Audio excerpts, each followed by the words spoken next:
Hey everybody, I'm the Dr. Bob Lee from 107.5 WBLS. Welcome to Open. Coming up on today's show, we'll speak to a dementia care specialist for an organization providing aid to families directly impacted by Alzheimer's. And after that, we'll hear from an entrepreneur, author, and storyteller who joins us to speak about how their new book is inspiring children and adults to be lifelong learners. Plus, we'll sit down with a professional fitness trainer who will highlight his fitness journey and promote his annual 5K run event. And finally, we'll sit down with a parent of an organization empowering the next generation and so much more. So stay tuned. We got it going on for you. Kick off your shoes and relax your feet. Here we go. I'm the doctor, and it's on.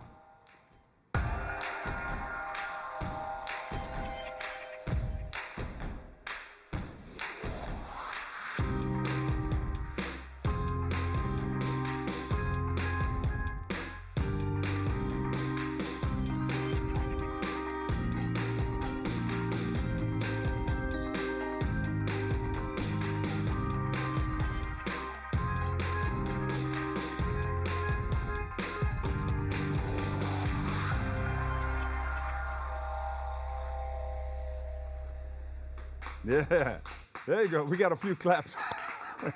Got some wonderful people in the studio. Thank you for watching, and thank you guys for joining us in the studio also. I'm your host, the Doc Bob Lee, and you're watching Open. It's that live interactive program that brings the Bronx and New York City straight to your TV set. You can stay connected to us through social media at BronxNet TV. Leading things off, our first guest is a dementia care specialist. He joins us to highlight the services that his organization offers to families and individuals directly impacted by Alzheimer's. Please welcome to the show, Dante Tipiani. Dante, welcome to the show. Good morning, Dr. Bob. How are you? Good. You know, you're no stranger to the show. How have you been? I'm great. Thank you. Thank you for having me back. Yeah, well, you know, you're always welcome to come back and share some nuggets with us. You know, our community deserves to hear from great people like you. Um, for those who didn't meet you before, just give us a little overview how you got started and what you're doing right now. Yeah, so let me just start off by telling you a little bit more about what Caring Kind is. Okay. And Caring Kind is one of the leading experts on Alzheimer's and dementia caregiving. And the reason I say experts is because we've been around for over 40 Yeah. years. So we have 40 years of experience working directly with our community partners to develop three things, Bob: information, the tools, and training that people need, families need for support of those affected by dementia. Yeah. So, what led you into this direction, into this journey? So I have been a geriatric social worker for over 40 years. I'm sorry, not 40, 20 years in healthcare. Yeah. And I started out as a geriatric intern, and I specifically worked with older people in hospice care, and that led me to different areas of palliative care and caregiving. Over the last almost 4 years, I've been at Caring Kind working directly with family members, providing coaching, providing education and information, and most important, a guidance, because caregiving is a journey, and we provide a Yeah. guidance, a guide of how to walk this journey. Yeah. Now, there's a difference between palliative care and the other thing that you Hospice care. hospice care. Give us that Yes. difference. So hospice care is an entitlement that Yeah. insurances pay to provide a program when two physicians specifically diagnose someone who has a terminal illness and has a prognosis of 6 months or less to live. Okay, so that's the criteria: 6 months or less to live, um, by two physicians, versus palliative care, which is ideally it can start when someone is diagnosed with a serious life-threatening condition. Yeah. Well, both can be done from home Yes, yes, they or in a can both hospital be done. situation. They can both be done from home, from the hospital, and from nursing homes. Nowadays, the majority of the services are home based. Yeah. So oftentimes people think about hospice as a place where you go to die, but hospice is can also be provided at home as home hospice. But Caring Kind usually deals mostly with Alzheimer's and dementia patients, right? Yes, Yeah. yes. So what we do, we have a helpline that is staffed by dementia specialists to provide individual and family consultations. And we have a vast network of support groups, education programs, and early stage programs, and a Wanderers safety program. So Mm. what we try to do is to provide that service for everyone. There, ideally in a perfect world, everyone who seeks this type of help should receive it when they need it. Mm-hmm. Now, how can you tell when somebody needs that type of care? Who calls? A family member? Because I don't think the patient will call, right? Somebody We've will. had patients who called. We've had patients who walk into our office. We have neighbors. We have the police department. We have professionals. We have family members that are that hear Yeah. this type of outreach, and um, they call us up. So a vast network of different people that call in. People get lost and forget how to get home, or Yes, yes. So that's part of our Wander Safety Program, where the police, we work with the police department to track people in case they do get lost, and they have a bracelet.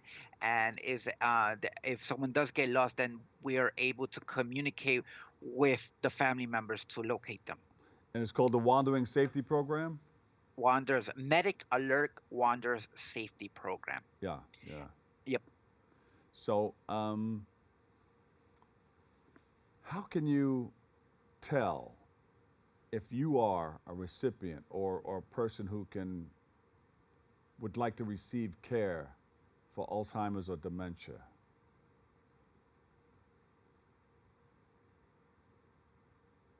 So if ideally someone who is diagnosed with a dementia should seek certain type of services, whether it's just basic information or support, education about what is going to happen, talk about a plan, and think about the future. Yeah, and before Uh, before you even get there, before you get to the place where you get screened and get diagnosed with it, how can you tell that this is happening to you?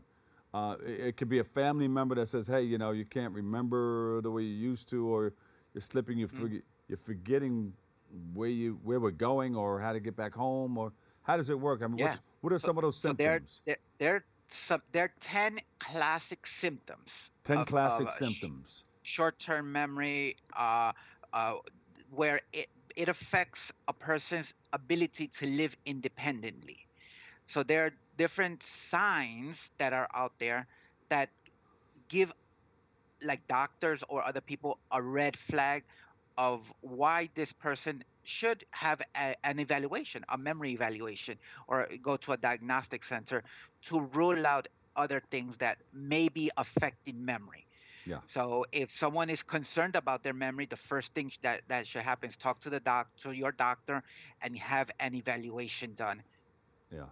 Because people forget, and that's probably normal, but, sometimes you wonder, you say, hey, wait a minute, I knew Right. that. So some of the classic examples that I often talk about when I go out to senior centers Yeah. to talk about what is dementia is pretend you're going into your house and you forget your keys. You go back or you try to remember, okay, where are my keys? Yeah. Versus leaving the door open or not thinking about your keys at all. Or going home and rather than putting your keys where you always put them, you put them in the fridge or you Ah, put your purse in the fridge. So those are different things, flags that yeah. impact judgment, impact your ability to live independently.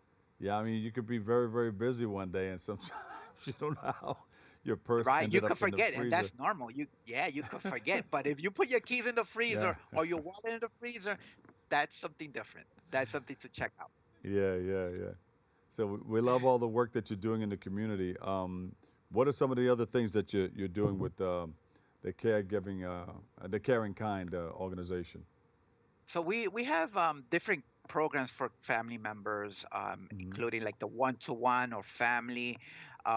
We also have a caregivers champion program where everybody ideally who is taking care of someone with dementia should be honored. Uh, and this program honors those people because, and why do we honor them? Because we Uh-huh. recognize the resilience, the compassion, and sacrifice that caregivers do. And it is our belief to acknowledge this. So Hmm. our group, which is about 75 uh, care partners right now and growing, uh, is really meant to raise concern and awareness uh, to advance the cause, to advance our cause. Yeah. And you have people that come back that help out, right? You have a story about a family or individual that was greatly impacted by the work that Caring Kind is doing in our community? Yeah, so I have tons of stories. I actually provide services in English and in Spanish.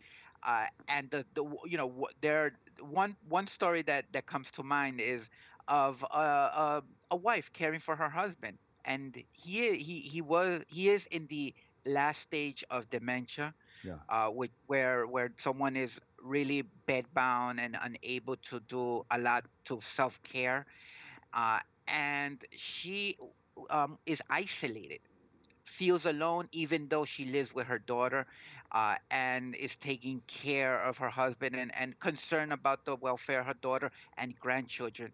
And so we connected because her doctor referred her to us. And what we provided is that type of support and network, kind of building the bridge from the community, Yeah. from the healthcare system to what's out there. Yeah. And at the end of the day, she received support. She received information and a guidance of how to access certain services in the community. So I want you to say it in English and in Spanish. You know, you can keep it short. If you need our help at Care and Kind, please visit us where, or they can go where, in English and in Yeah. Spanish. So if you feel you need our services, our programs, or just want to know more about dementia, you can do that two ways. You can either go to our website, which is www.caringkindnyc.org, or call our helpline at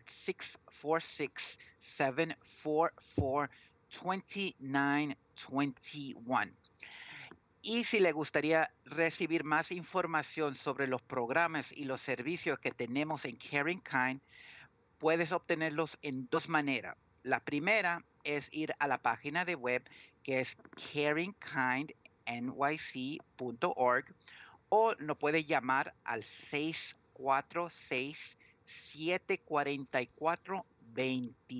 646-744-2900. Gracias.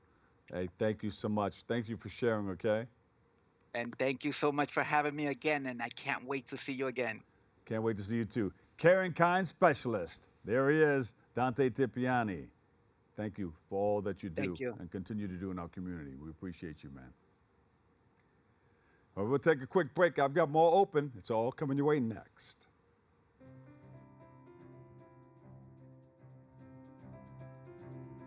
I remember when the Bronx did not really have a media outlet properly representing the people of the Bronx. BronxNet provides for the community by being a community where people can be empowered to share their voices. We are in a really great place technologically. We've got all the resources that we need to be effective. Whether it's through cameras, storytelling, editing, we have provided those services for 30 years.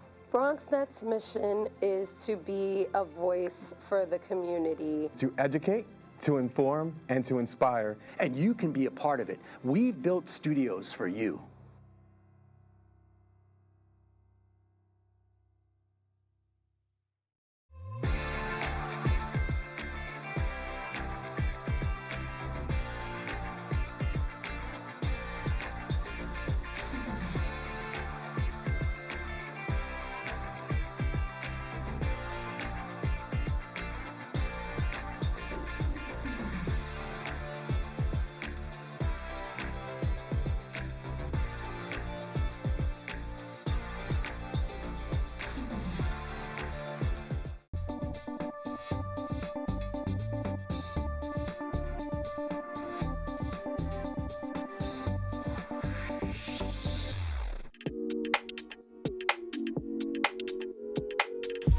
Congratulations to BronxNet on its 30th anniversary.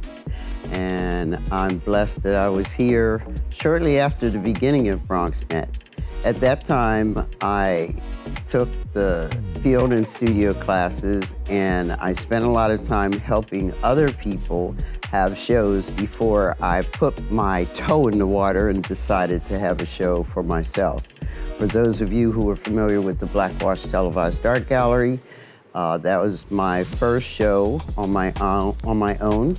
And now I am pumping up La Finca del Sur, doing Eating Healthy with La Finca del Sur on BronxNet's Channel 70. And I appreciate everyone watching.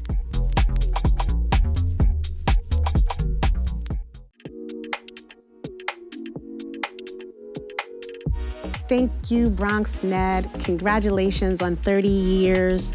What an amazing accomplishment. On behalf of myself, Alina Dow, and I represent the Dow Twins and the Dow Twins Show, who are young producers. They started, I think, when they were 11, and now they're 14. They started making 30-second little fun facts, and now they are doing 30-minute shows.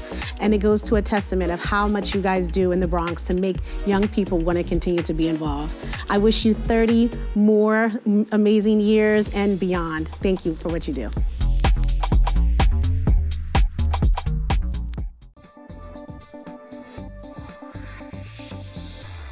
And welcome back. Our next guest is a storyteller, a parent, wife, and tech growth entrepreneur, and an author who will join us to speak about how they are fostering a community of lifelong learners. That's going to be through their book series, Unschooled Discoveries. And venturing into the unknown, please welcome to our show, Danny Oliver. Danny, how are you? How you feeling? How you doing? Hi, Dr. Lee. I'm doing well. Thank you very much for having me on today. Yeah, Danny, we mentioned before when you first came on to do a test, I said, I know about your microphones and all that. So you said your dad used to be a DJ. What did he play? Yeah. What genre of music did he play? Oh, my father played all genres of music from Caribbean to pop culture. One of the places that he worked throughout my childhood was La Détente, All right. off of LaGuardia Airport Yeah. in Queens. Oh, look at that. He's a DJ because you mentioned those different genres. When I say just one, oh, he only played R&B? No, he played everything. Yeah, Got to have played the whole everything. music library, the whole repertoire. All right, so tell us a little bit about yourself and how we got it started in it. You gave a great introduction. I am an author, storyteller, and my focus in my storytelling is unschooling. And my first book, Unschooled Discoveries Venturing into the Unknown, is how I'm presenting my stories to the world. Yeah. Now, just a quick synopsis of the book, Venturing and then Unknown. What can we learn about that? So, Unschooled Discoveries Venturing into the Unknown is about an unschooling family that picks up from their life in New York, everything that they've ever known there in New York, and travels across the country to a whole different But lifestyle. when you say So they're unschooling, literally when you say unschooling, what did you mean by that? so unschooling is a term that refers to children in a family who don't go to Oh, school. got it. Okay. It's a section of homeschooling where we don't try to bring school at home either. Got We it. do things in a completely different way, and it's a child-led way. Okay. And I'm sorry for breaking Yeah. in there, but I just No, wanted it's to touch okay. that real. So, It's okay. so you said, you know what? Let me put something together to give people a better understanding of what we're talking about here. So I'm sorry. Yes. The rest of the synopsis of the book is what? Oh, yeah. So the family leaves their lifestyle behind to find a completely new lifestyle, literally venturing into the unknown. Mm-hmm. And it's not just about their lifestyle changing, it's about their way of education, the way of learning, the way of raising a family changes. So everything changes for them. And they learn that life can be done differently without school, without boundaries, without timetables. And so they basically learn through observation, a very ancestral way of learning. They learn through doing things that they have interests in, hands on. They learn about the land, about growing their own food, about how pest management works. All these things in the book are basically like how they venture into this whole unknown lifestyle to begin to learn on their own and Yeah. focusing on their interests. How do you get them involved in the community, though, to be a part of the social life also? That- That's a great question that everybody asks. And first and foremost, as unschoolers, we live in the world. We don't stay home all the time. The kids have conversations with people at the grocery store. They have conversations with people at the playground. This is Yeah. both children and adults. There's so many activities that we do where they're always engaged with people. Just this past weekend, the kids went and got fossil preparer certified at the Dinosaur Research Center Wow. over here in Keene. And so this summer or next summer, they're fully ready to go on a dinosaur dig in Wyoming. And then, like, my daughter's going to go to space camp. So, in Wow. terms of community, we live in the world and Yeah. people are everywhere. Yeah. So, but the difference is that it's mostly homeschooling. So it's not exactly homeschooling. Homeschooling is when you try to bring school home and mimic everything that's done in school. Unschooling is where we let go of those ideas and we allow the kids to lead their education. So basically, they start off the day not with what I tell them to do, but with what they want to do. So for my daughter, that looks like crash course science, crash course neurology or psychology. For my son, that is dinosaur video games where he's learning to Wow. count, he's learning to read, he's learning to do different things, Hmm. and especially building his logic skills through the games that he interacts with that first and foremost interest him. Yeah. But you're there for the discipline. You say, hey, you know right from wrong. You can do what you want to do, but hey, these are the guidelines. We have some guardrails for you. We don't have very many, at least not as many as when I was growing up. Yeah. But I am here to offer guidance, Yes. to facilitate. So if my son has a question, I go with him down that journey to get his questions answered. So in school, I used to ask lots of questions and I used to get in trouble all the time up to high school for asking too many Yeah. questions. With my kids, I work to answer every single question they have. And It they is a grew lot up of to work become sometimes. productive members of society using Absolutely. the un Absolutely. We have lots of unschooled adults in the world. And it's yeah. interesting. A lot of people don't speak about it because of the taboos surrounding house homeschool. But once you get to talking about what you do, or people see your kids out in the street in the middle of the day or in a museum all by Yeah. themselves, people start asking questions and they reveal their stories about their education, about how they were Yeah. unschooled and how it was the best thing for them because it allowed their parents to focus on their needs Yeah. first as opposed to putting them on the back burner, kind of the way kids in school are Danny, what are premature some of did. the taboos that people come up with? One of them is the social aspect. They feel like because kids aren't in school that they aren't being socialized, when it's exactly the opposite. Kids in And school that's what they aren't thought really that getting the social. yeah, that's what they thought during COVID also. We keep the kids Yeah, out of school, they're going to miss out a whole lot because the natural growth of a child should have that social piece right. But in intertwined school, with you're the not allowed to education. be social, right? In school, they want you to sit down, be quiet, and do as you're told. You get maybe 30 minutes to run wild and free, and even that has a lot of boundaries. Where with unschoolers, they're running wild and free all day long. They're Yeah, talking all day long. They're interacting all day long. There isn't a time and place for them to be a kid. They're always being kids, yeah. openly and freely. Now, when you talk about environments that encourage lifelong learning for students, what are we talking about? We're talking about focusing on a person's interests. One of the things that school doesn't do is allow kids to dive into their interests or answer their questions, like, what do I need math for? That was Yeah. a big question when I was in school. What do I need math for? Hmm. They never taught us finance, taxes, any of those things. And my kids know exactly what money is for. When we go to the store, they're learning to budget. Uh-huh. They're understanding what they need to save to buy the things that they want or the foods that they want.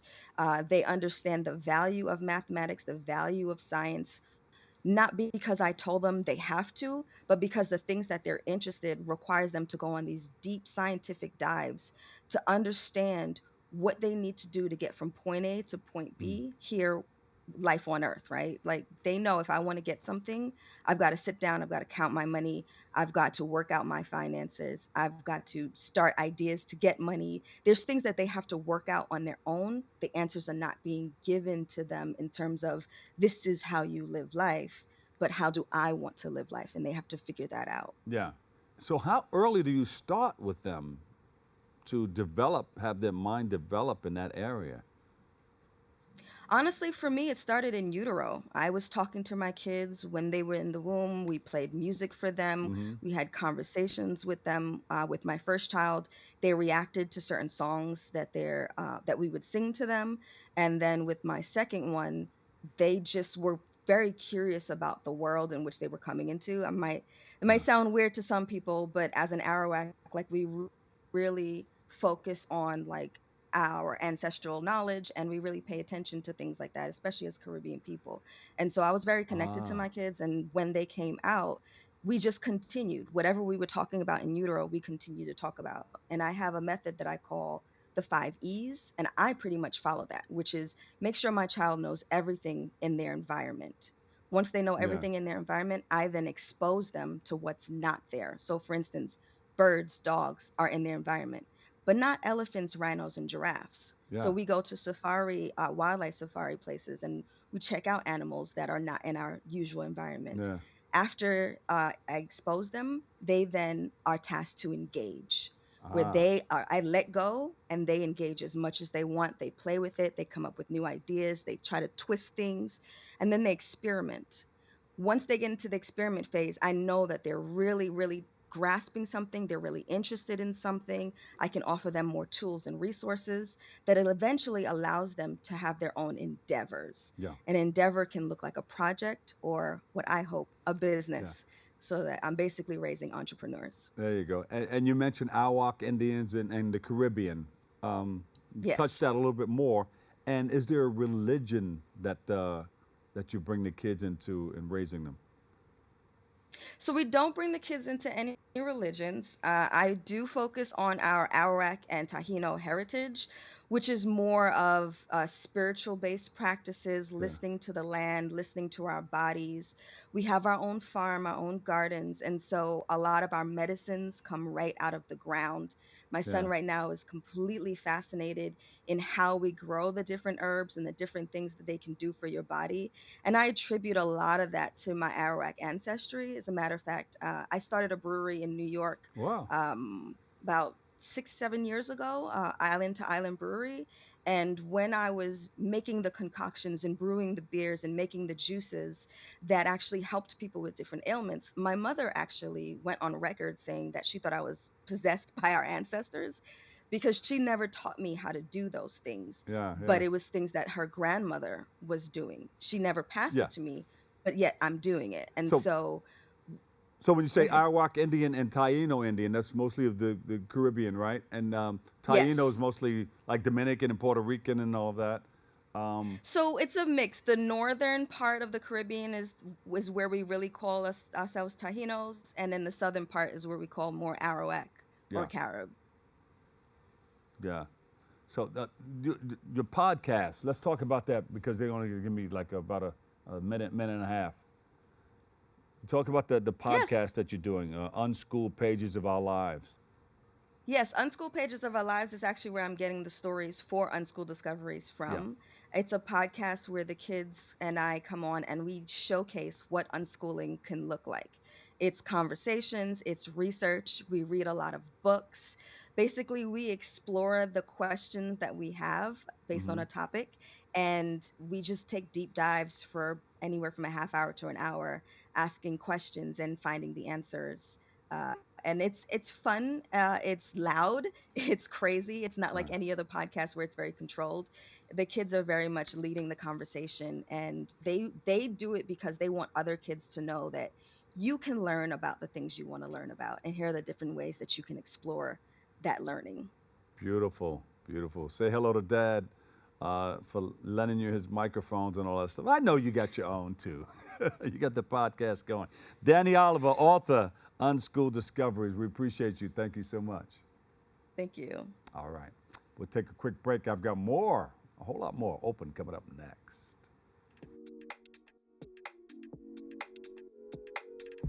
BronxNet is a wonderful place because it inspires people that want to consider a career in film and television. It's a way to come, learn, it's cost effective, and it's a way to actualize your dreams.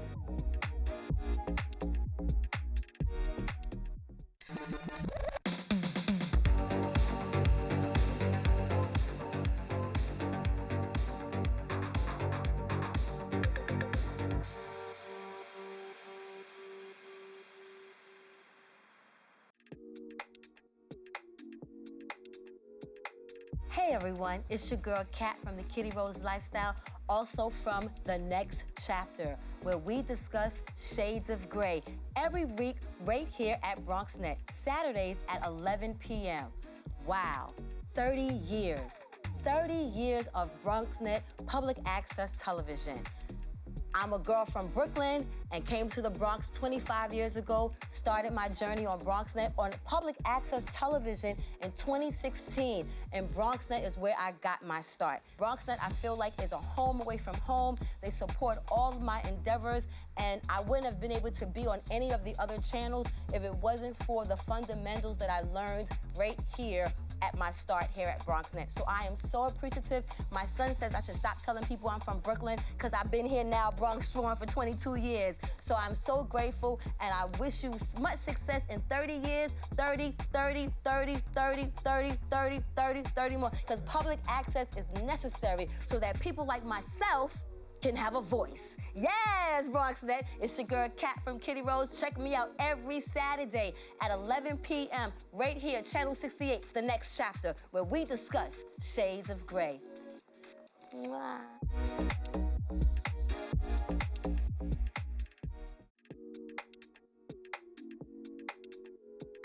Hello, my name is Tyrone Lowe. I host a show at BronxNet called The Legends, where I bring real legends, DJs, upcoming artists, actually people from the past that's into entertainment. I want to thank BronxNet. First of all, I want to thank for the 30 years of them actually being active here. It has opened a lot of doors for me to the point where I'm branching off to have my own network. Fulfill your dreams here. That's all I have to say.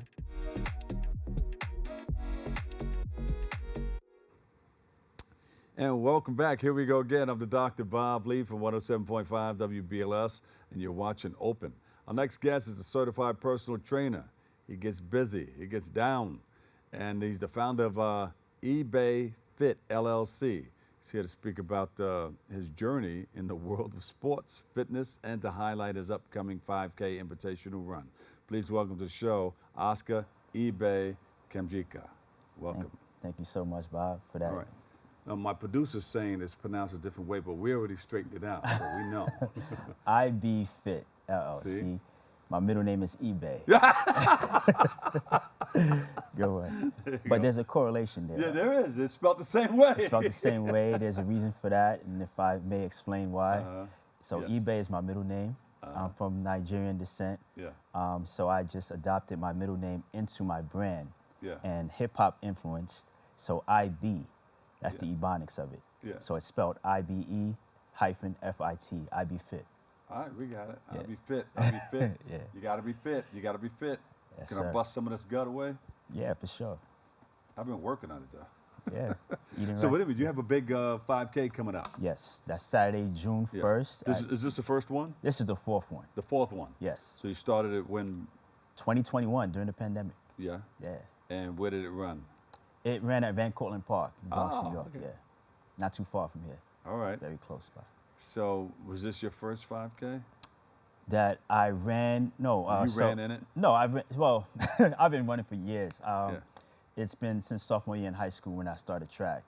So that's my background, track and field. So this is a way of giving back to the track and field community. Yeah.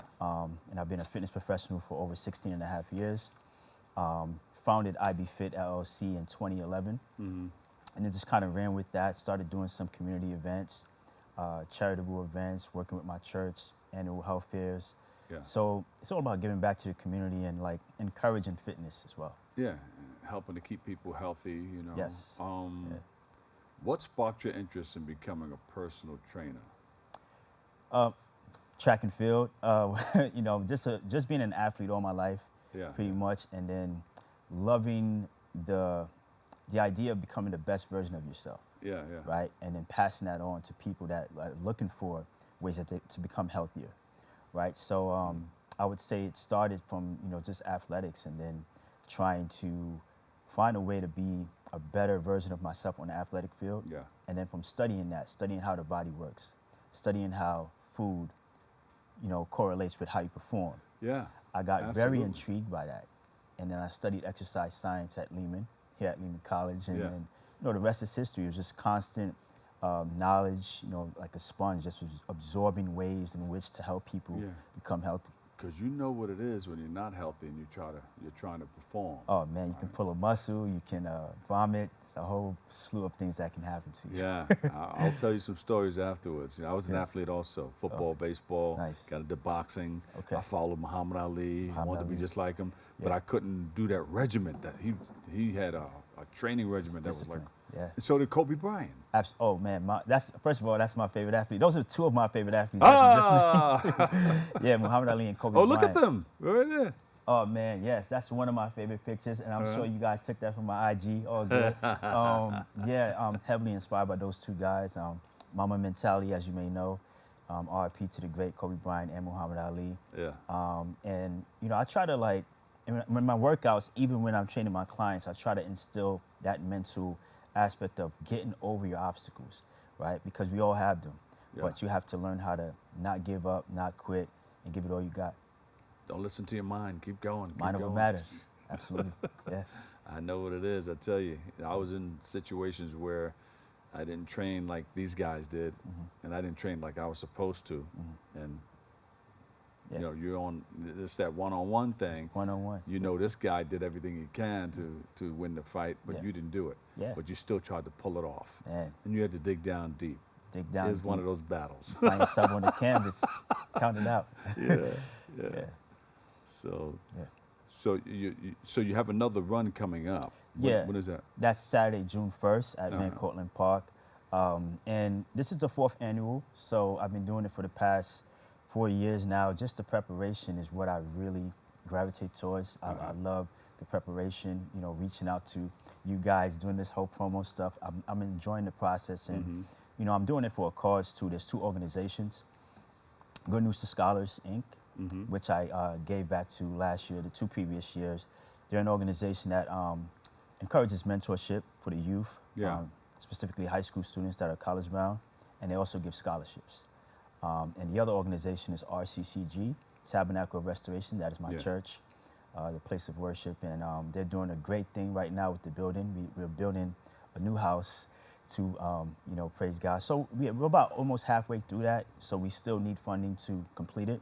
Yeah. But we're believing that it's going to be done pretty soon. Hit that beat again. Whenever somebody says they need funding, we got this dun, dun, dun, dun, dun, dun, dun, dun, and we're gonna give you a camera, all right? Okay. We're gonna have you ask for the funding that you want. Absolutely. Say hello to my friend. This camera right here. Hello. How you doing? Not on the right camera? I think this one right here. This one. Yeah. How you doing? All right. So, for this year's 5K Invitational, I'm giving back 47% of the proceeds to 2 organizations. One being Good News to Scholars, Inc., and the other being RCCG, Tabernacle of Restoration's Building Fund. So we're helping the community in many ways. This is a way to give back for a good cause, and hopefully you guys can help. And how can we help? Volunteers, cash, you need money? Well, first thing is to register for the 5K Invitational coming up. That's, the website is up on one sign up now. You can register. And part of the proceeds is going to those 2 organizations. Then you can also donate. If you don't want to participate, you can still donate to help out these 2 causes as well. Yeah, make a run to your computer and make a donation. I saw what you did there. I saw what you did. I saw you coming. I saw what you did. So tell us a little more about your IB Fit 5K. Yeah, so this is the 4th annual. It's at Van Cortlandt. And the business. And the business. Okay, I'll start with the 5K. Brand. I'll start with the 5K first. It's 3.1 miles. So some people think that it's a marathon. This is not a marathon. A marathon is 26.2. Yeah. 3.1 miles is, I don't want to scare people up, but just think, they say about 20 New York City blocks is a mile. 60, and then some, roughly. Yeah. Right? Walking it, jogging it, running it, just complete it. I think we all can. It's not impossible. It's definitely possible. And there are some hills at Van Cortlandt Park course, if you're not familiar. So, and it is in June, so carry a bottle of water with you. You know, stay hydrated. We will have water stations stationed at every half-mile mark during the race, so keep people hydrated. Yeah, so I encourage everyone to come out. It's a great community event. Yeah. Now about my brand, IB Fit LLC was founded in 2011. The name was adopted from my middle name, eBay. And innovate, believe, empower. So the acronym IBE, innovate, be, believe, E, empower. So hip hop, I'm heavily influenced by hip hop. Yeah. We just celebrated 50 years last year. Uh-oh. And I'm a Bronx native. So I believe. So you think hip hop started in the Bronx? Absolutely did. That's a fact. If those who don't know, please do your fact check. Yes, hip hop started here in the Bronx, Sedgwick Avenue. We just celebrated 50 years, August 11th last year. Yes. Actually went to Yankee Stadium at the celebration. It was awesome. It was awesome, right? But yeah, my brand is heavily influenced by hip hop, fitness, and fashion. All three elements intertwined. The fashion aspect is my brand, the clothing line. It's more fitness apparel to help inspire people with that superhero mentality. So when you wear IB Fit on your chest, you feel empowered. It's like a statement. It's a proclamation. Like, I be fit. Yeah. Even though you're not where you want to be with your fitness goals, you're getting there. So it's a continued process. Look yourself in the mirror with a sense of swagger and confidence that you are becoming physically and mentally who you want to be. Yeah, I mean, you have a couple of the elements of hip hop in there, you know. Yeah. You're into the culture, you're into the music. Yeah, definitely. And to the clothing. Yes. You know, that was a whole big thing. Right. But if you add the health to it, wow.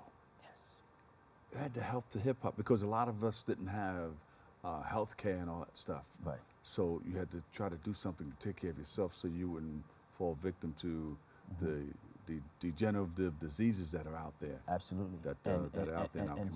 Some of the, you know, when you listen deeply into the lyrics, some of the things we've drifted away from the positive rap lately. You hear a lot of things about these, you know, substances, let me just say that are not healthy for us in rap lyrics.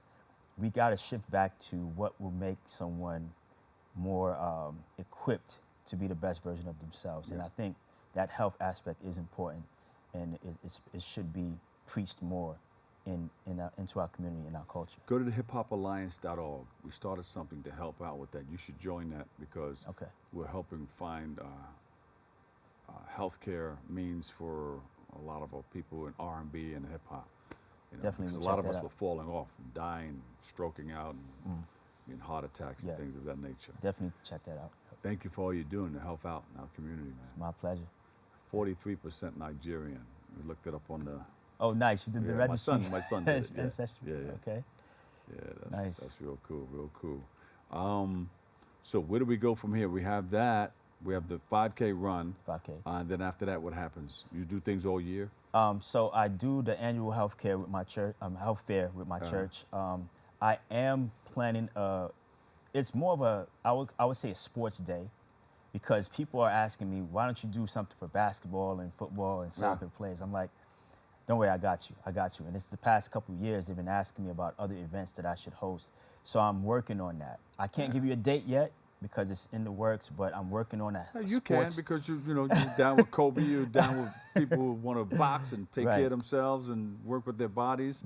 But we are working on a community sports day that would involve other sports outside of just running 5Ks, but baseball, basketball, soccer, tennis. We're trying to get the community involved because it takes a community of people that are like-minded that's really trying to make some real changes. Moving together in the same direction for a common cause. Yes. What if people want you to train them? Are you available for that? Yes, I am available. It's on my website. I'm sure they'll put the link in the description, ibfit.com. I see something down there. Yeah, ibfit.com. And I'm also on social media as well, ibfit _ that's Instagram, IBEFIT _ on Instagram. You can reach me there as well. Oscar, Kamjika, Yes, thank sir. you so much. My pleasure, We Bob. appreciate you, man. Thank you. Thanks for coming. All You're right. always welcome back. Yeah, all right? for Our house sure. is your house. Thank you. All right. We'll take a quick break right here. I've got more coming up next on Open. So BronxNet is a great place for anyone to come to if you're looking to learn how to get yourself in the door, how to get your toes wet, if you will, when it comes to media, when it comes to editing. And I would definitely recommend it to anyone who really is interested in, learning how to work, whether it's in studio production, whether it's field production, whether it's learning how to operate a camera, whether it's learning how to interview and host.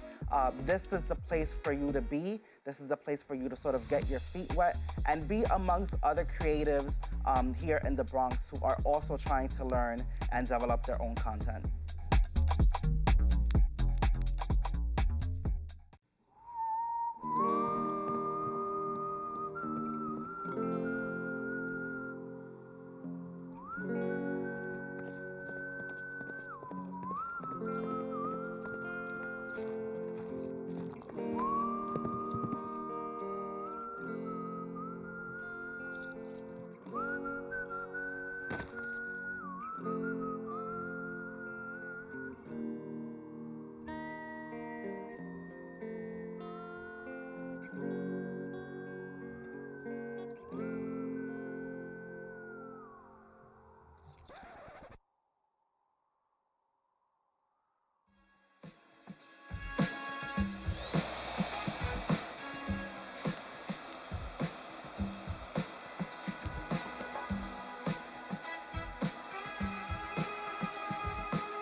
Only 57% of New York City high school students are college ready by their senior year.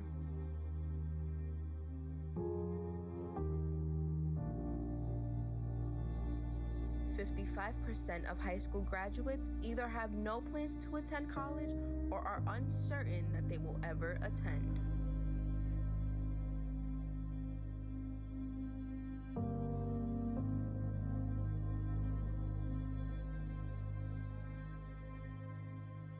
.34% of young adults don't go to college because they can't afford it.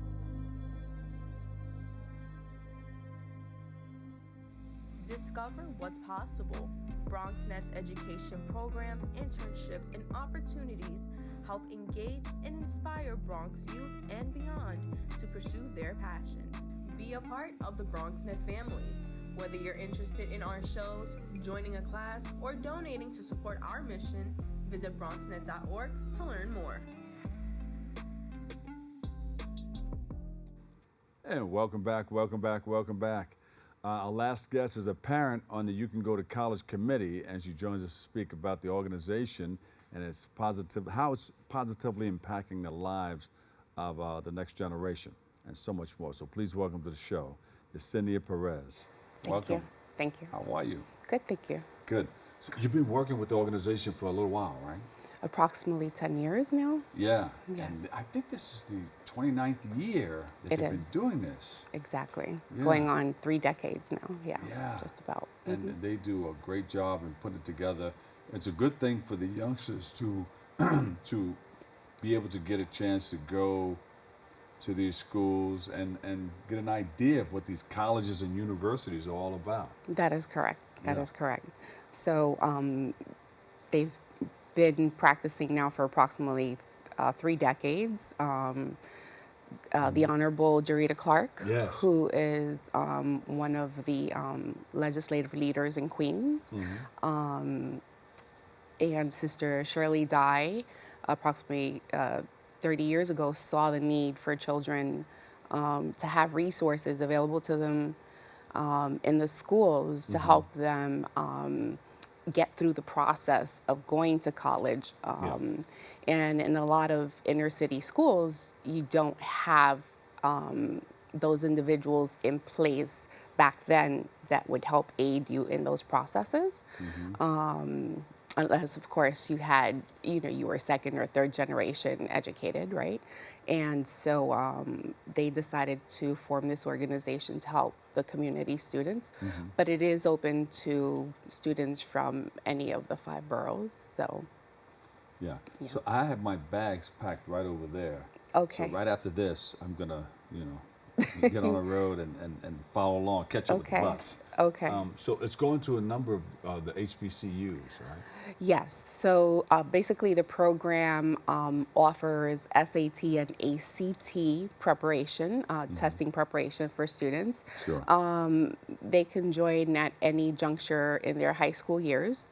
And then the last week typically of April, which depending on the break sessions for public schools, and that's how they design it, they take a 5-day college tour visiting the HBCUs all the way down the East Coast up to Atlanta. So it's approximately 15 schools. Look at that wonderful group. I think that one was Yes. in North Carolina. Yes. Yeah. Yes. I remember Yes. just taking pictures at different places. Yes. Oh, There I'm you in go. one of them. Yeah. That's on one of the buses. I think we were either in Atlanta or North Carolina. Right. Yeah. So approximately 10 years ago, I was searching for a program for my children, and I came across them on Facebook. Yeah. And I've been with them ever since, volunteering whenever I can. They offer everything from student assistance with designing your college package portfolios, to informing parents and assisting them with applications, searching through for financial aid packages, and even landing scholarships.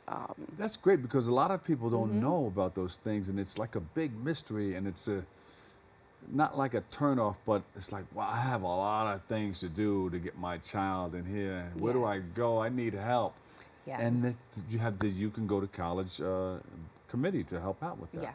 Yes. Yeah, we're on the road. So how can people get involved for next year? So they can visit the You Can Go to College committee Facebook page, and Sister Shirley Dye and Ms. Dorita Clark's information is on there. Yeah. And they can send them a message. Their phone number is also on there, so they can call them, register for the following year, and get all the information that they need from them directly. You said your child is a recipient? She was on the tour? Yes. She was on the tour. We went all the way down, and then a year later, my son also joined. They do advocate for the students to, of course, go wherever the resources are more abundantly being offered, right?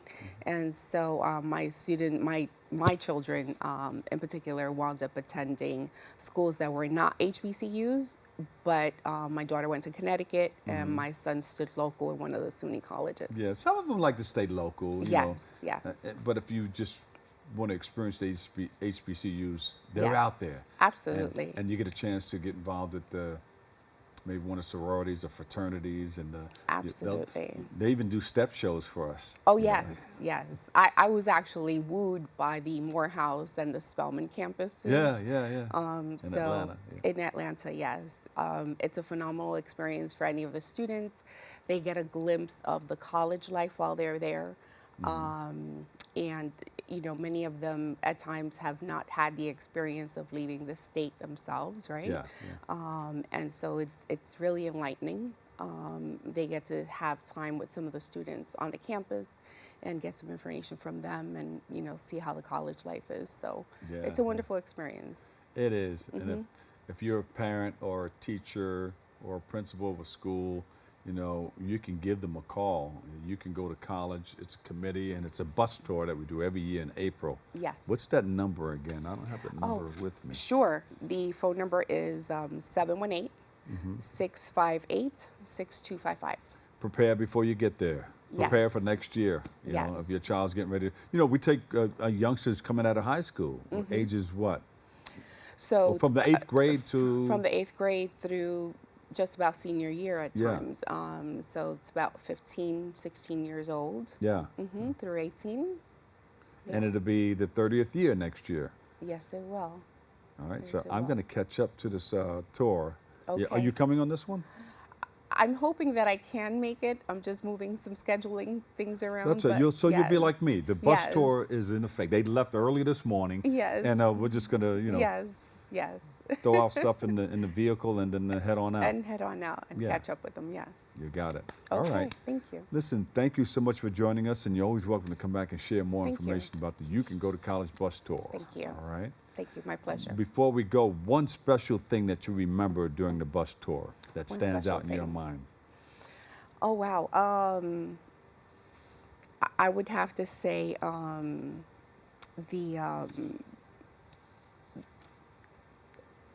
the synergy with the children on the bus and the parents, the exchange of inquiry with the students and the school representatives. Those are two things that stand out. So, yeah. And a shout out to all the people that you work with the committee. Yes. Yes. You want to shout them out? the committee? Yes, and a shout out to Sister Shirley Dye and Ms. Dorita Clark. You ladies have done a magnificent job, and I am so proud of each of you. And that website again is? Website again is the You Can Go to College Committee.com. Well, thank you so much for joining us, okay? Thank you. You ready? You got your bags ready? Yes. Let's go. Okay. Hey, I'll see you guys later. All righty. Well, can't Okay. jump out now. We're going to wrap up the show. Unfortunately, that's all the time we have for today's show. But thank you so much for joining us, okay? We appreciate you. I want to thank you, our guests, for joining us, you, our viewers, for tuning in and checking it all out. And you can follow us, continue to follow us on BronxNet TV for continued coverage and let you, well, you know, we're here every week, so you can always sit back and kick off your shoes and just watch us like this. But thank you so much for letting us share in your space and time. You can join our host, Kibin Arlene, Darren Jaime, and Rena Valentin on Tuesday, Wednesday, and Friday for the all-new episodes of Open. Always remember this: what you are is God's gift to you. What you make of yourself is your gift to God. So choose your choice. Let your choice control the chooser. I'm the Dr. Bob Lee. You can go to college. And I'll see you over 107.5 WBLS. I love you all.